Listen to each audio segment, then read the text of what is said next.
May 7 lalaking magkakapatid at nag-asawa ang panganay at nang mamatay ay walang naiwang anak. At nag-asawa sa bao ang pangalawa at namatay na walang naiwang anak. At gayon din naman ang pangatlo. At ang ika-7 walang naiwang anak. Sa kahuli-hulihan ng lahat ay namatay naman ang babae.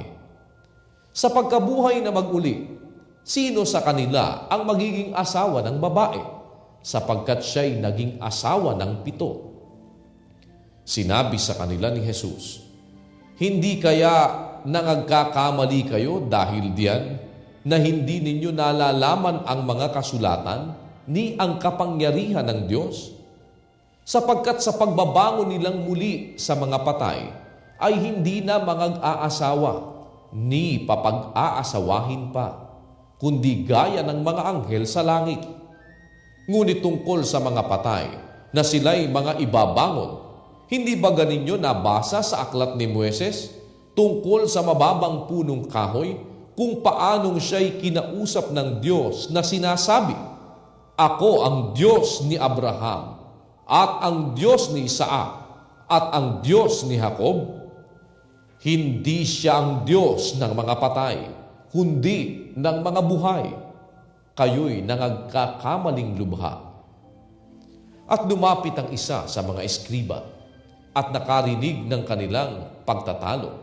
At palibhasa'y nalalamang mabuti ang pagkasagot niya sa kanila, ay tinanong siya, "Ano baga ang pangulong utos sa lahat?"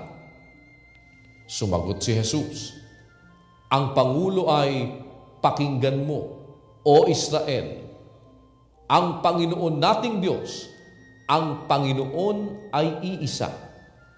At iibigin mo ang Panginoon mong Diyos ng buong puso mo, at ng buong kaluluwa mo, at ng buong pag-iisip mo, at ng buong lakas mo. Ang pangalawa ay ito, iibigin mo ang iyong kapwa na gaya ng iyong sarili. Walang ibang utos na hihigit sa mga ito." At sinabi sa kanya ng eskriba, "Sa katotohanan, Guro, ay mabuti ang pagkasabi mo na siya'y iisa at wala ng iba liban sa kanya. At ang siya'y ibigin ng buong puso at ng buong pagkaunawa at ng buong lakas at ibigin ng kapwa niya na gaya ng sa kanyang sarili ay higit pa kaysa lahat ng mga handog na susunugin at mga hain."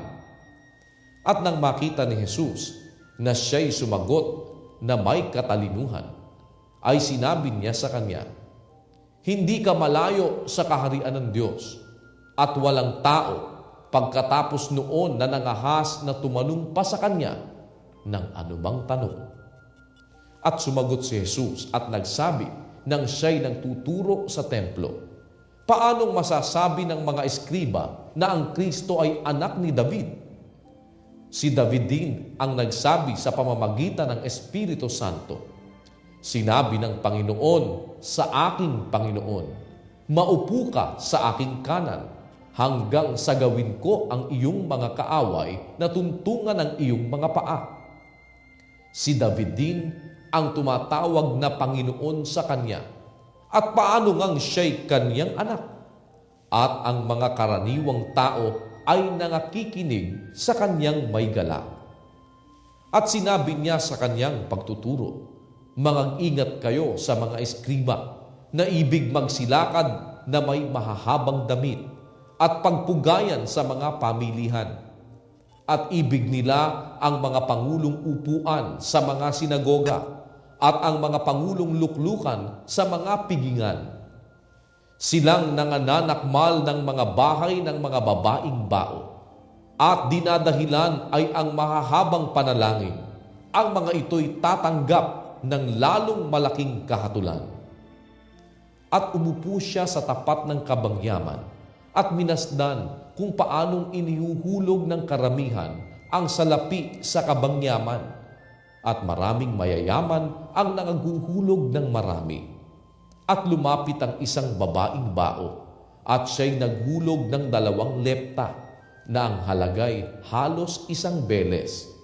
At pinalapit niya sa kanya ang kanyang mga alagad at sinabi sa kanila, "Katotohanang sinasabi ko sa inyo, ang dukhang baong babaeng ito ay naghulog ng higit kaysa lahat ng nangaghuhulog sa kabangyaman, sapagkat silang lahat ay nagsipaghulog ng sa kanila'y labis, datapwat siya sa kanyang kasalatan ay inihulog ang buong nasa kanya, sa makatwid bagay ang buong kanyang ikabubuhay."